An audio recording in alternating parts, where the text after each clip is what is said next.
Hello mga kananay, katatay, long time no see. Nandito na naman tayo sa ating pangkabuhayan. Kasi today is ano ba ngayon? Wednesday? Thursday? 19? 2028 ngayon.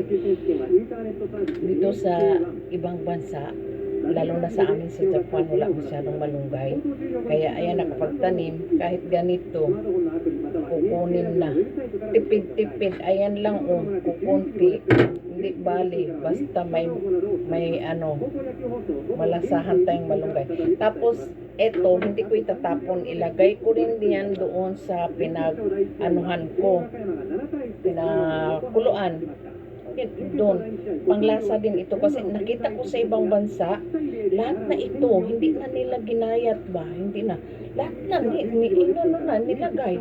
Sabi ko, ano ba yan?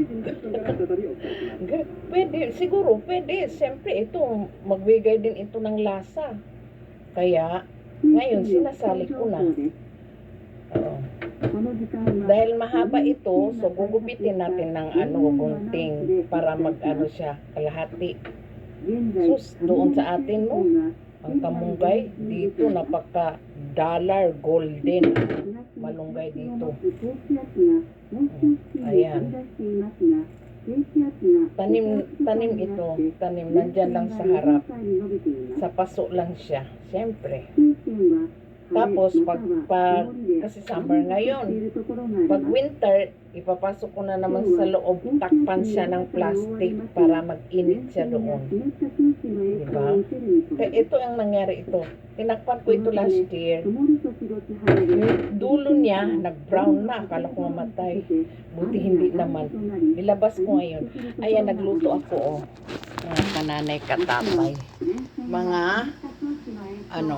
Mga ulo-ulo lang siya ng teka, hindi makita, pasensya na kayo. First ulo niya, mga ulo-ulo, mga buto-buto, yan, ng parang tilapia, pero ito, red ba, parang red tilapia. Dito. Yan, pakuluan ko muna, itapon ko yan. Yun lang po. Siyempre, ito lang ang ating panglasa. Pang-amora. Pang-amora dyan, pang-amor. Amor. Yun na yun.